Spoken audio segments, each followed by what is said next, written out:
The rancher's lungs burned as he dragged the Comanche woman from the swollen Rio Seco, her body limp against the muddy bank. Lightning split the Texas sky.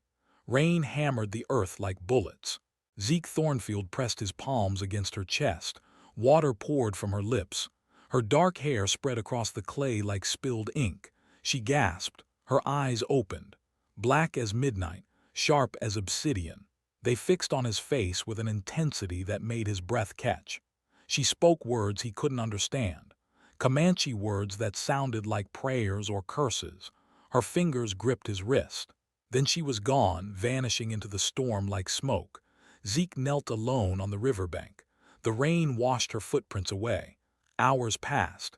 He worked by lamplight, surveying the damage to his ranch. The storm had torn shingles from the roof, scattered his cattle, turned his yard into a lake of mud. The sound of horses made him look up. 3 figures emerged from the darkness. The woman he'd pulled from the river walked between 2 Comanche warriors. She moved with the grace of someone who had never doubted her place in the world. Her clothes were dry, her hair braided, as if the drowning had been a dream. "You saved my life," she said in careful English. Zeke set down his hammer. Anyone would have done the same.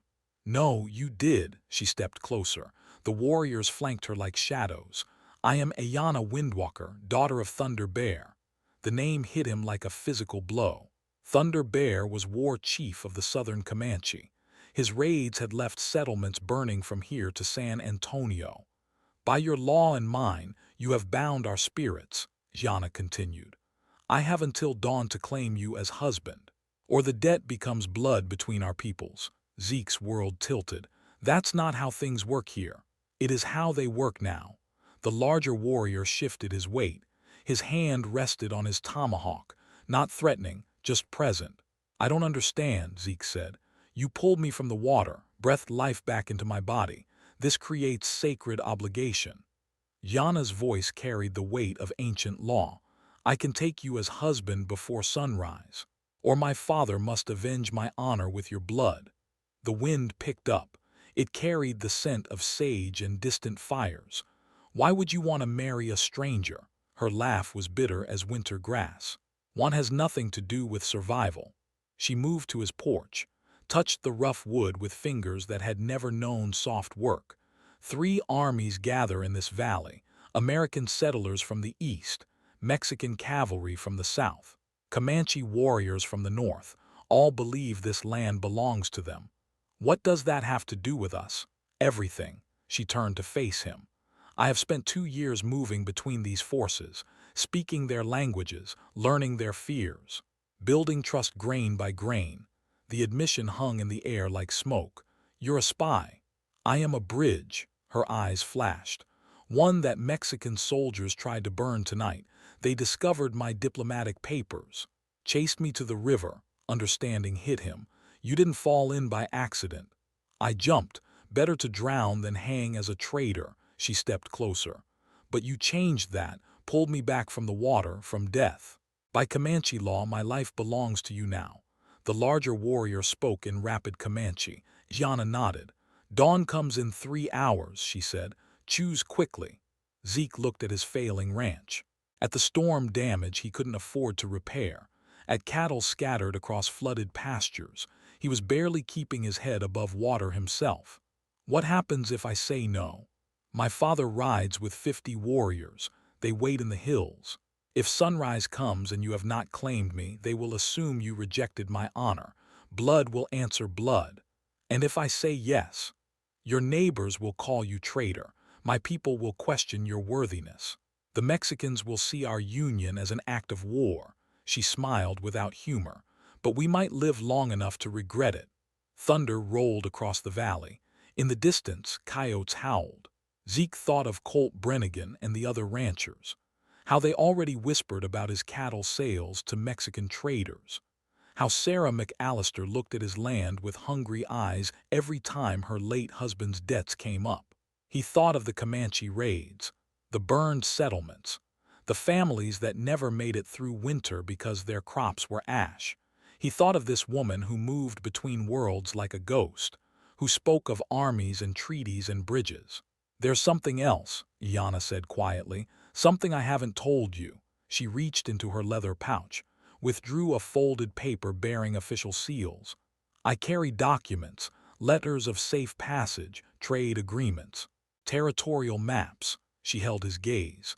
3 powers are coming to this valley to fight over it, but what if they didn't have to fight? What if there was another way? What kind of way? The kind that requires a white rancher married to a Comanche diplomat. The words settled between them like stones in still water. Yana walked to the center of his yard, knelt in the mud, began gathering objects, a piece of wood from his broken fence, a stone from the riverbank, prairie grass torn loose by the storm. The ceremony is simple, she said. We speak vows in both languages, share water from the same cup, join hands over earth from both our lands. She arranged the items in a circle. The warriors moved to opposite sides of the yard, guards or witnesses, maybe both. Why me? Zeke asked. She looked up at him. Her face was calm as deep water. Because you jumped in the river when you could have walked away. Because you fought the current when it would have been easier to let go. Because when I opened my eyes, the first thing I saw was someone willing to risk everything for a stranger. The eastern horizon showed the faintest trace of gray. Dawn comes whether we're ready or not, she said. Zeke walked to the circle, knelt across from her in the mud. The storm had passed, but water still dripped from the eaves, still pooled in the broken places. I don't know your customs. You know what matters: honor, sacrifice, the courage to choose hope over fear. She lifted a tin cup filled with river water, drank, passed it to him. The water tasted of earth and rain and something he couldn't name. Repeat after me, she said. The Comanche words felt strange in his mouth, ancient syllables that carried the weight of generations. She translated as they spoke, words about protection, partnership, 2 spirits choosing to walk the same path. When the English came, it was simpler, promises to stand together, to defend what they built, to honor the sacred trust between them. She took his hands. Her palms were calloused from hard work, scarred from hard choices. By water you saved me, by fire we are bound, by earth we make our stand. The first ray of sunlight touched the horizon. Yana slipped a braided leather bracelet over his wrist. The design was intricate, meaningful. It felt heavier than it should. It's done, she said. The warriors mounted their horses, rode toward the hills without looking back. Yana stood in his yard, his wife now, by laws neither of their peoples would understand. What happens next? He asked. She looked toward the rising sun, toward the dust clouds that meant riders approaching from 3 directions. Now we find out if we can swim together in deeper water than either of us could survive alone. Dawn brought riders. 12 men on horseback crested the hill as the sun cleared the horizon. Dust rose from their horses' hooves like smoke signals. Colt Brannigan led them. His jaw was set hard as winter ground. Sarah McAllister rode beside him, her black dress sharp against the morning light. The others spread out in a loose line, rifles across their saddles. They stopped 50 yards from the house, close enough to be heard, far enough to retreat if needed. Zeke, Colt's voice carried across the yard, we need to talk. Iana stepped onto the porch. The morning breeze caught her hair. Every rifle shifted toward her, 12 barrels tracking movement. Seems like you already made up your minds, Zeke called back. Come out here, leave the squaw inside. The word hung in the air like a curse. Iana's face showed nothing, but her hand tightened on the porch rail. Zeke walked into the yard. Each step took him further from cover, further from safety. Say your piece. What in blazes are you thinking? Colt dismounted. His boots hit the ground hard. Marrying one of them. Have you lost your mind? My business who I marry, not when it affects all of us. Sarah's voice was honey over steel. The Comanche are savages, Zeke. Everyone knows it. You can't trust them. Behind them, more dust clouds rose on the horizon. 3 directions, north, south, east. Riders coming, one of the men muttered. Colt glanced back. His hand moved to his rifle. All the more reason to settle this quick.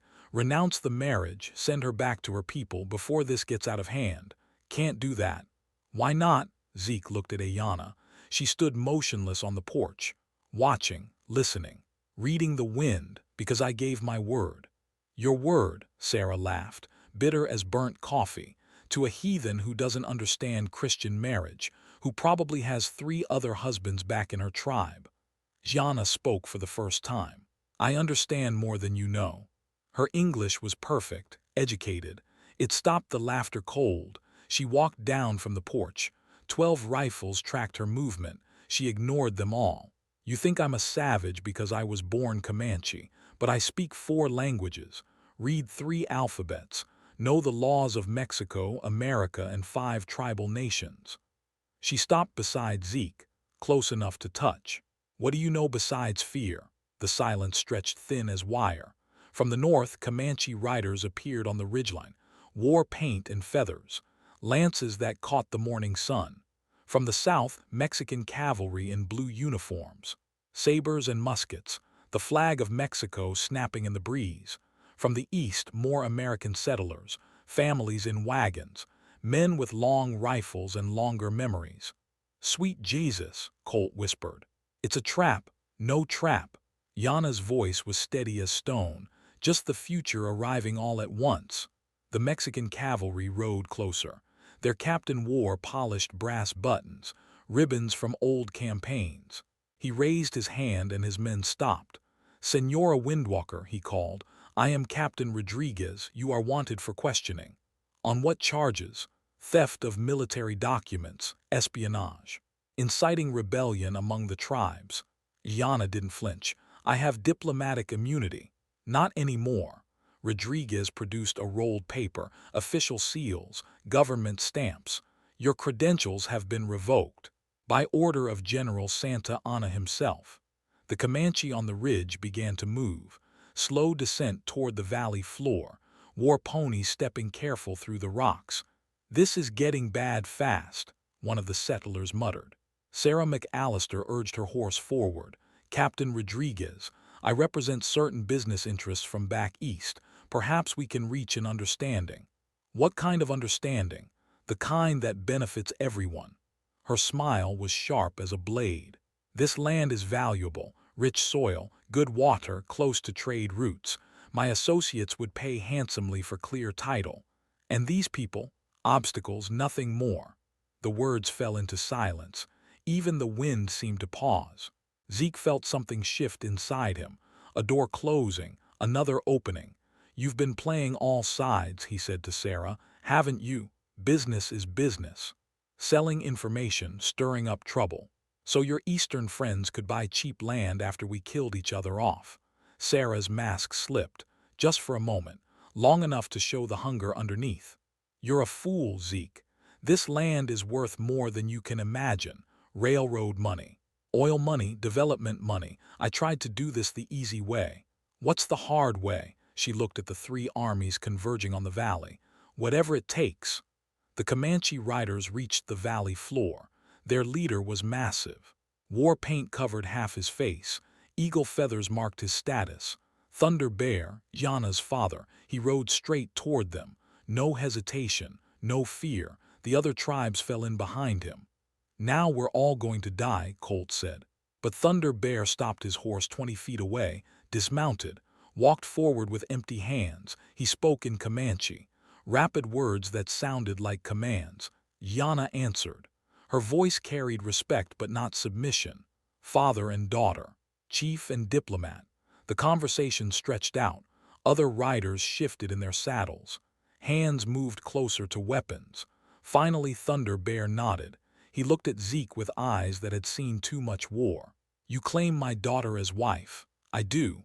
By what right? By the right of someone who pulled her from the river, who gave her back her life when the water tried to take it. Thunder Bear studied him, taking his measure, weighing his worth. Life debt is sacred, but marriage requires more than obligation. He gestured toward the approaching forces. 3 armies gather. Blood will flow before sunset. Can you protect her when the killing starts? Zeke felt the weight of every eye upon him. American settlers who thought he'd betrayed them. Mexican soldiers who saw him as an enemy. Comanche warriors who questioned his worthiness. And Ayana, standing beside him in the center of it all. I don't know, he said honestly. But I'll try. Thunder Bear almost smiled. Honest answer, better than brave lies. Captain Rodriguez cleared his throat. This is very touching, but I have orders. The woman comes with me. No, Zeke stepped forward. She's my wife. Under American law, I have rights. American law doesn't apply to military prisoners. Then we have a problem. The captain's hand moved to his saber. His men readied their weapons. The settlers raised their rifles. The Comanche gripped their lances, 3 armies on the edge of war, and in the middle a rancher and his bride of one morning. Wait, Yana's voice cut through the tension. There's something you all need to know.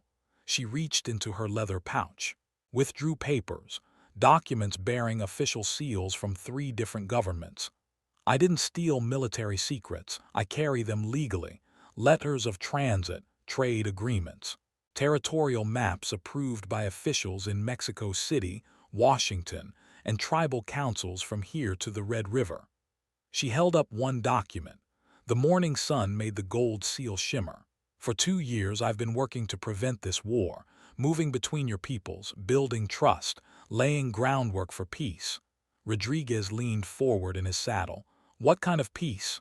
The kind that makes everyone richer, safer, stronger. She looked at each group in turn. American settlers get protected trade routes and guaranteed water rights. Mexico gets a stable buffer zone and economic partnerships. Comanche get recognized territorial boundaries and equal treatment in courts. Impossible, Sarah snorted. These people can't even speak the same language. I speak all their languages. Yana's voice carried quiet authority. And now I'm married to a rancher whose land sits at the heart of every trade route in this valley. She walked to Zeke's side, took his hand. The leather bracelet on his wrist caught the light. Under tribal law, he has authority to negotiate for the Comanche. Under American law, I have rights as his wife. Under Mexican law, our marriage creates a binding diplomatic alliance. The implications settled over them like dust after an explosion. You planned this, Colt said slowly. The drowning, the rescue, all of it. No, the drowning was real, the rescue was providence, but the marriage, she squeezed Zeke's hand. That was necessity becoming opportunity. Thunder Bear spoke in Comanche. Iana translated. My father says the spirits moved the water to bring us together, that some things are written in the stars before we're born. And what do you believe? Zeke asked quietly. She looked into his eyes. For the first time since dawn, her mask slipped. He saw the woman beneath the diplomat, tired, afraid, hoping against hope that her desperate gamble might actually work. I believe we're about to find out if love can grow in ground watered with blood. Thunder Bear raised his hand. The standoff froze. 3 armies held their breath. He dismounted and walked toward Zeke, each step deliberate as a prayer. His war paint caught the climbing sun. Eagle feathers marked victories in battles that had carved their names into frontier memory. You claim my daughter by water law, but marriage requires more than ceremony. His voice carried the weight of stone grinding stone. 3 tests, pass them and the Comanche will hear your words. Fail and we ride north before the blood starts. Captain Rodriguez shifted in his saddle. I don't have time for savage rituals. Thunder Bear's eyes never left Zeke. Then you will have plenty of time for war. The truth settled over them. Every man knew the arithmetic of violence. 3 armies meant 3 sets of graves. No winners, only widows and buzzards. Zeke nodded. What kind of tests? The kind that show a man's spirit, not his gun. Thunder Bear gestured toward the broken land. First test, read the signs. Tell me what the earth remembers. He led them to a patch of ground near the old oak. Scuffed earth, disturbed grass, marks that meant something to eyes that knew how to see. Zeke knelt, studied the dirt. Iana had taught him this during their morning together, how the earth held stories, how tracks told truth. 3 horses passed here yesterday, one carrying double, a rider and someone who didn't want to be riding. He pointed to deeper impressions. They stopped under the tree. Someone got down, struggled. Thunder Bear waited. Mexican cavalry horses, shod, heavy. The struggling person was barefoot, small feet. Zeke looked up at Ayana. They caught you here first before you ran to the river. Continue. The barefoot person broke free, ran toward the water. The riders followed but stopped at the bank. Let the river do their work. Thunder Bear nodded slowly. You see what happened, but do you understand why? Zeke stood, brushed dirt from his knees. The question hung in the air between them. She was meeting someone, trading information, building the peace she talked about. He met Thunder Bear's eyes, and someone betrayed her. Silence stretched thin as rawhide. Sarah McAllister's horse sidled nervously. She pulled the reins too tight. The animal felt her tension. Second test, Thunder Bear said. Value, what is fair trade for a man's word? He produced a leather pouch, poured objects into his palm. Arrowheads carved from obsidian, a silver Spanish coin, glass beads from traders, a brass button from a cavalry uniform. Choose what you would trade for safe passage through Comanche lands. The other settlers leaned forward. This was business they understood, negotiation, commerce, the language of survival on the frontier. Zeke studied the objects. Each one represented something, a world, a people, a way of life. He picked up the Spanish coin, heavy, real silver, worth a month's supplies. This would be easiest. Silver talks to everyone. Thunder Bear waited. Zeke set the coin aside, lifted the brass button instead. But this tells a different story. Mexican army, someone who died far from home, fighting for land that never belonged to him in the first place. He placed the button back in Thunder Bear's palm. I wouldn't trade for safe passage. I'd ask what your people need. Water rights, grazing land, protection from raiders. Then find a way we both get stronger. Thunder Bear smiled, first time all morning. It changed his whole face. Wisdom, better currency than silver. Captain Rodriguez cleared his throat. These games waste time. I have orders to execute. Then execute them, Thunder Bear said mildly. Fight 3 armies at once. See how long your orders keep you breathing. The captain's jaw worked. He was a soldier, trained to follow commands. But he was also a man who wanted to see another sunset. Third test, Thunder Bear announced. Courage, but not the kind you think. He walked to the center of the yard, drew his knife. The blade caught sunlight and threw it back sharp as a promise. Every rifle in 3 armies swung toward him, but he reversed the knife, offered the handle to Zeke. Cut the marriage bracelet from your wrist. The words fell into silence deep as a grave. Yana went very still. Her face showed nothing, but her hands clenched into fists. Why? Zeke asked.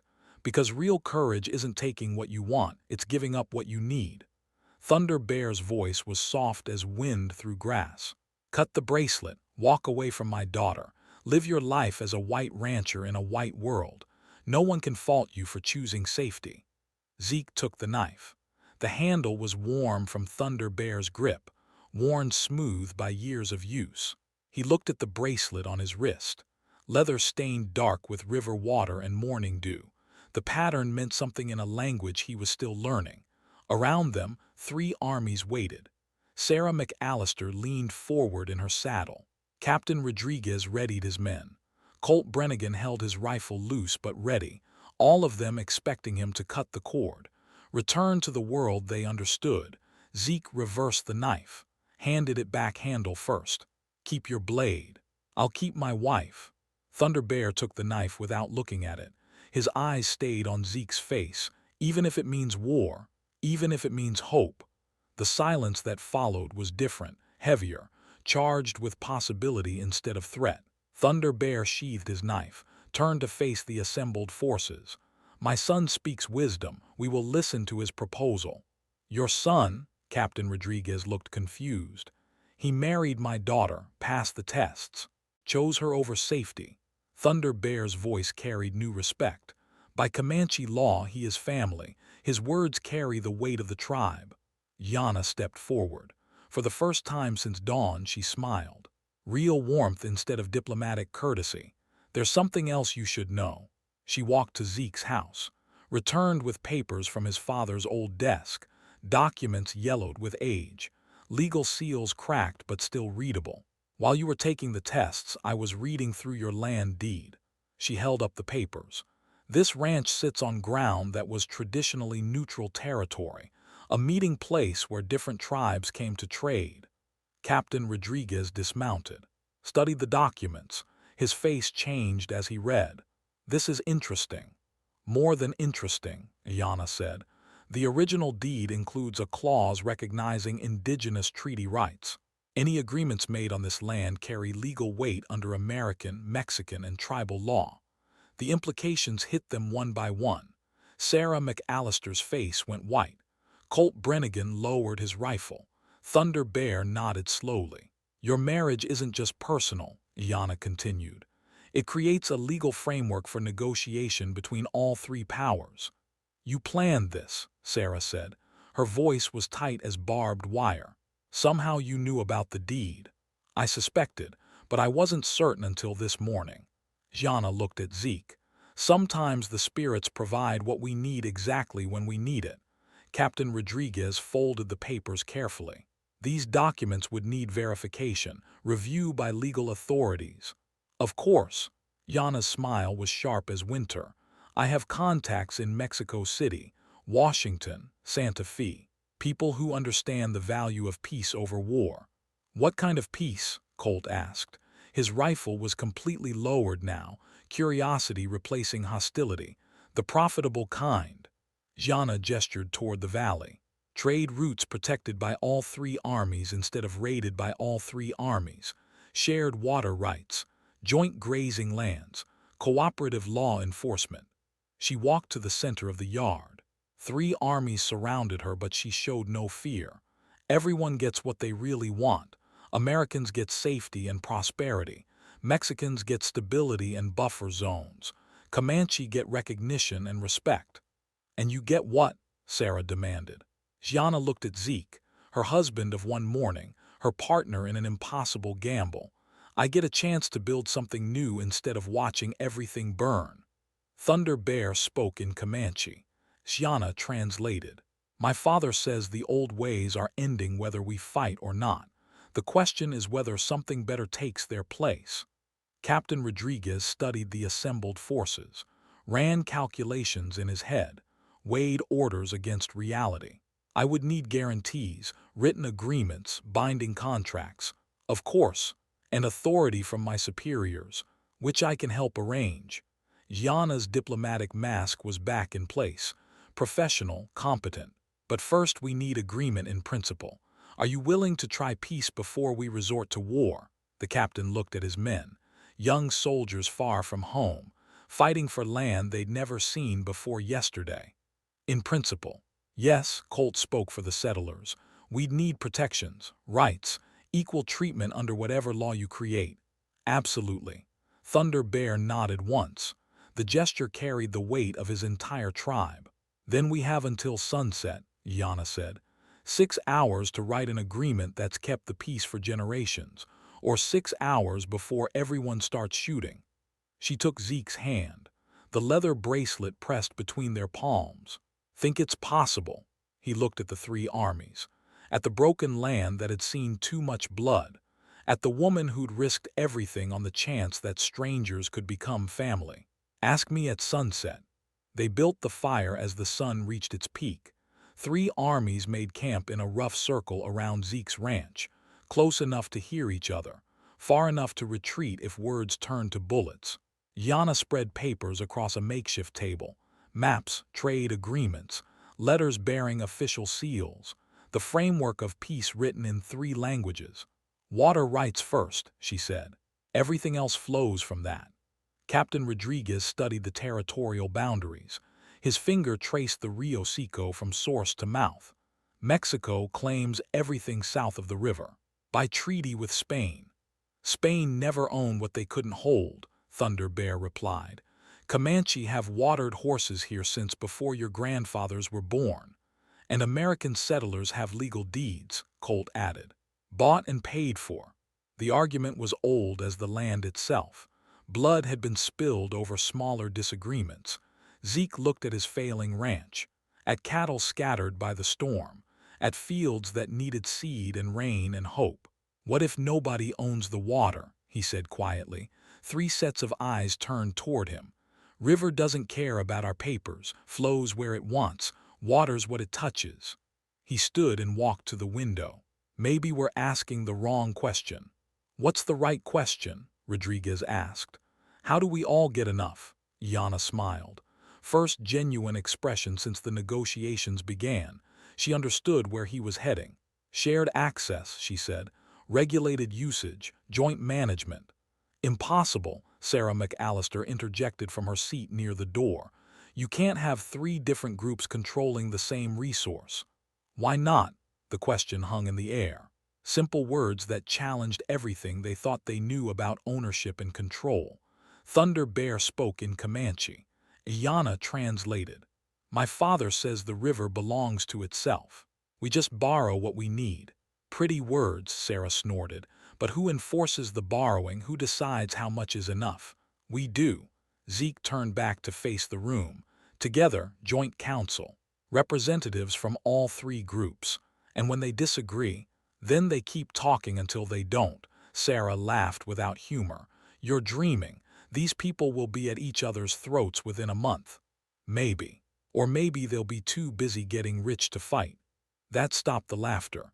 Money talked louder than prejudice. Always had. Yana unrolled a trade map. Routes marked in different colors. Red for established paths. Blue for proposed connections. Green for untapped opportunities. Protected trade corridors, she explained. Jointly patrolled, mutually beneficial. American goods flowing south. Mexican silver flowing north. Comanche horses and guides for both. Captain Rodriguez leaned closer. What kind of protection? Mixed patrols, Mexican cavalry, American militia, Comanche scouts. All wearing the same authority. Serving under whose command? Joint command, rotating leadership, shared responsibility. The captain's military mind worked through the implications. It could work, if everyone honored the agreements. Big if, Colt muttered. Thunder Bear stood and walked to the fire, stared into the flames. The light played across his war paint, made shadows dance on his weathered face. He spoke without turning around. Yana translated as he talked. My father says he's tired of war, tired of watching young men ride out and never come back, tired of mothers who cry themselves to sleep. She paused, her voice softer. He says maybe it's time to try something that doesn't end with graves. The silence that followed was different, heavy with possibility instead of threat. I'll need guarantees, Rodriguez said finally. Written commitments from territorial authorities, legal protections for Mexican citizens. I can arrange that, Iana replied, given time. How much time? 6 months. Maybe less if the profits come quickly enough. Sarah stood abruptly.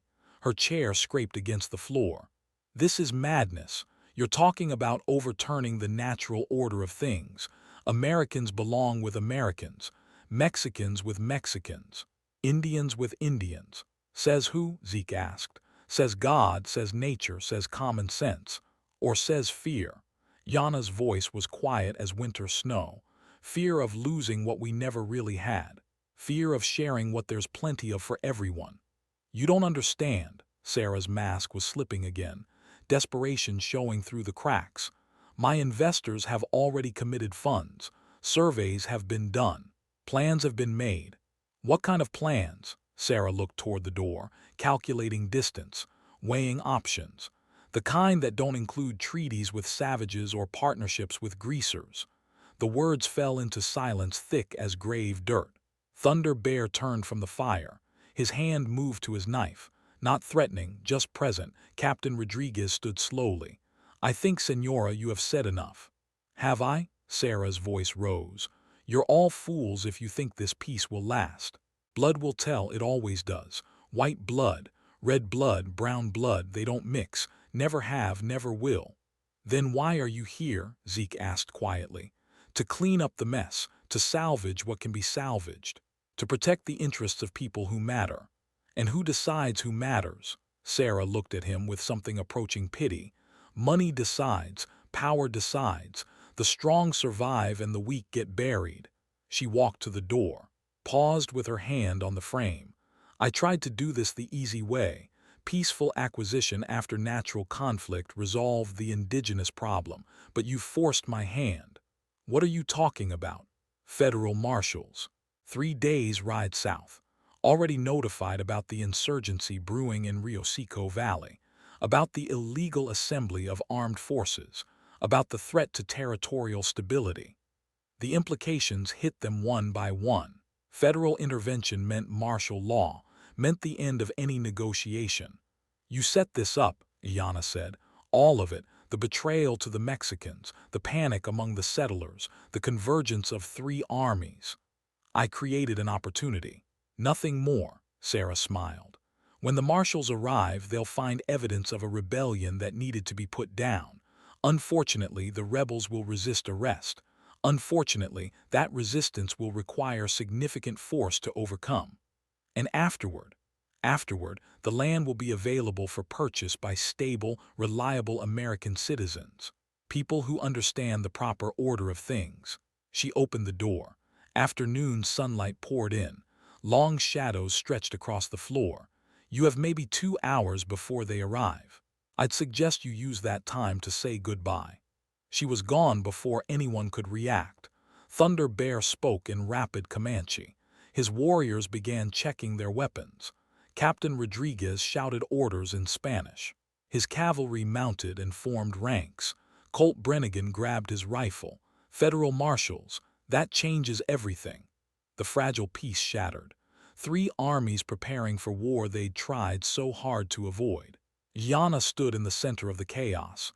Papers scattered around her feet, treaties and trade agreements blowing away in the wind.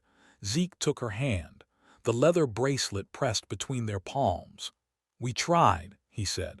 "We're not done trying." She gathered the papers, folded them carefully, put them back in her leather pouch. "There's another way, harder, riskier, but possible." "What way?" She looked at the 3 armies preparing for battle, at the valley that would run red before sunset, at the future they'd almost built. "We make our stand together, all of us, united front, against federal marshals, against the idea that some people matter more than others."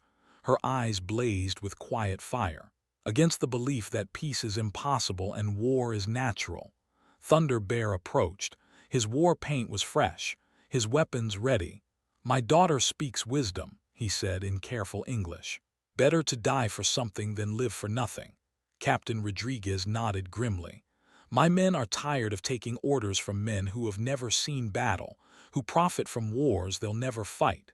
Colt looked around the room, at faces from 3 different worlds, at people who'd been enemies one morning and allies by afternoon. "Count me in," he said simply. They stood together as the sun began to set. Not 3 armies anymore, something new, something that had never existed before, something worth fighting for. 6 months later, the Rio Seco Compact was the most prosperous region in Texas. Trade flowed freely along protected routes. Mixed patrols kept the peace. Joint councils settled disputes with words instead of bullets. Zeke taught children from 3 communities how to care for cattle. Ayana translated at council meetings and treaty negotiations. Their ranch had become a symbol of what was possible when people chose hope over fear. Sarah McAllister faced federal investigation for fraud and market manipulation. The marshals she'd summoned found not rebellion, but the beginnings of something unprecedented, a working alliance between traditional enemies. Thunder Bear served as territorial ambassador. Captain Rodriguez commanded joint peacekeeping forces. Colt Brennigan had become the compact's chief enforcer. And in the evenings, when the work was done and the children were fed and the horses were tended, Zeke and Ayana would sit on their porch and watch the sun set over the valley they'd helped save. Her hand rested on her growing belly. Their child would be born into a world neither of them had imagined possible, a world where different peoples could become family, where strangers could become neighbors, where love could grow in ground that had been watered with too much blood. Sometimes the greatest rescue wasn't pulling someone from the water.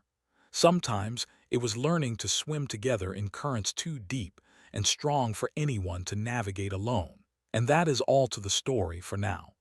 Please let me know where you are tuning in from. Perhaps we will create a story there. Consider liking this video and subscribing to our channel. And if you enjoy our content, click this video on your screen. I promise you it's worth watching. See you tomorrow.